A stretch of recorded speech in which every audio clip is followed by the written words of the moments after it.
Blessings on blessings, yeah, yeah. Blessings on There are no blessings, ancient yeah. fragments Blessings on of the book of Jasher.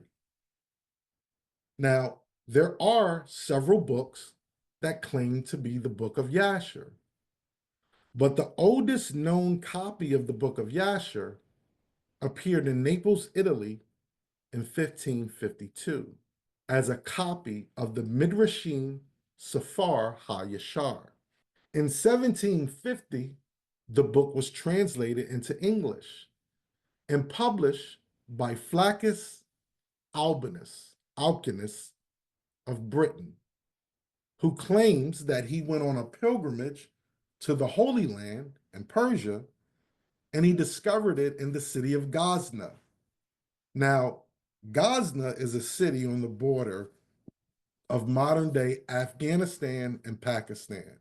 His book of Yashar claims that it was written by Yashir or Jesher, who was the son of Caleb, who was the son of Hezron.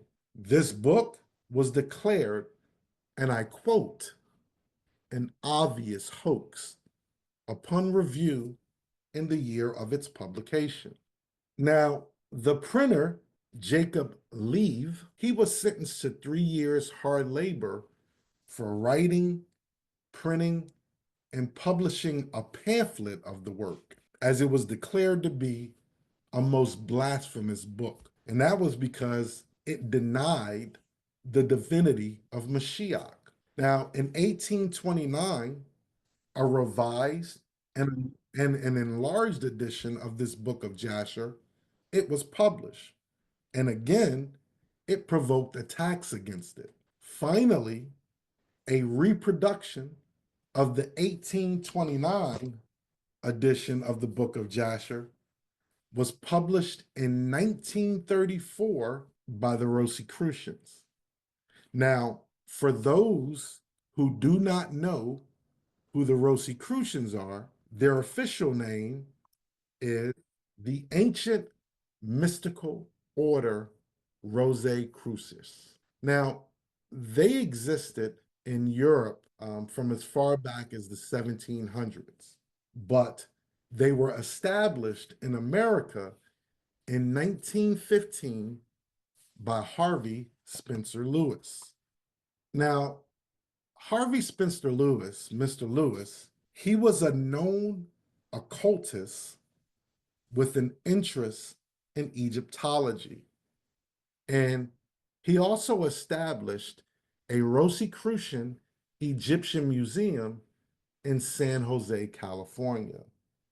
If I'm not mistaken, that museum still exists to this day.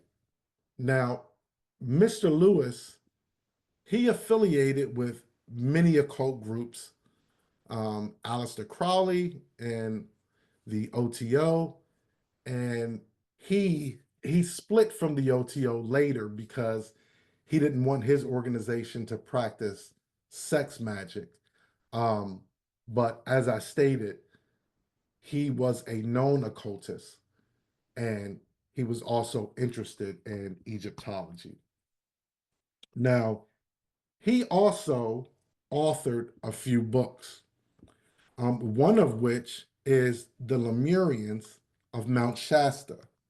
Now, that book is based on the belief, which still exists today, that there is a race of people who live in California under Mount Shasta who are led by a spirit chief called Skell, who descended from heaven.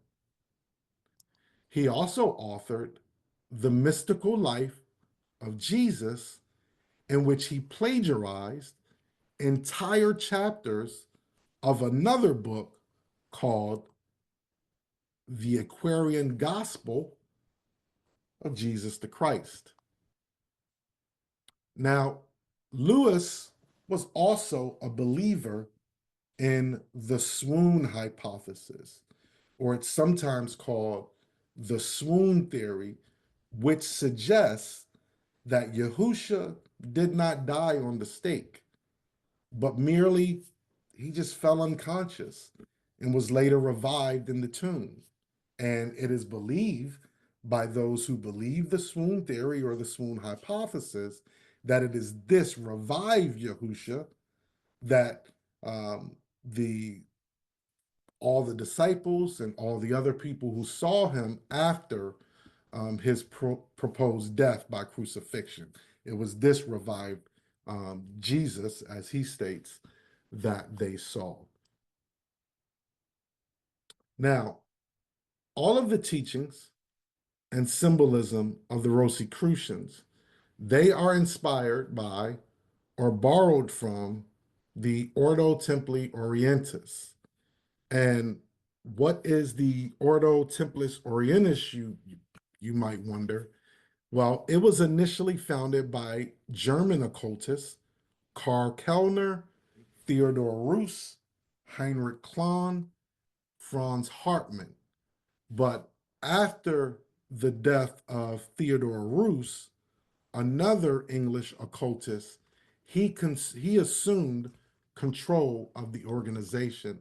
Now don't know if you guys can see it on your screen. It's pretty small on mine, but that little pendant there actually has 666 on it. Now, Aleister Crowley, he assumed control of the OTO. You guys may remember him from me when I was talking about Enoch and how Aleister Crowley used to practice Enochian magic. Now, Crowley, he has been described by a lot of people as the most evil human who has ever lived. And that's a tough title to live up to. As you can see on the screen, some call him evil incarnate, if you would. And you may know a quote that he made famous from his law of Thelema philosophy, which is, do what thou wilt. So I know that was a lot. And the reason I went through all of that extra stuff is because it is this book of Jasher that Harvey Spencer Lewis and the Rosicrucians pushed into publication, being inspired by the works of Aleister Crowley that we have today. One of the ways that the Most High has blessed me this year is by bringing like-minded individuals into my life that I can pray, read, and fast with. I'm super grateful for all of them. Shout out to FOTW.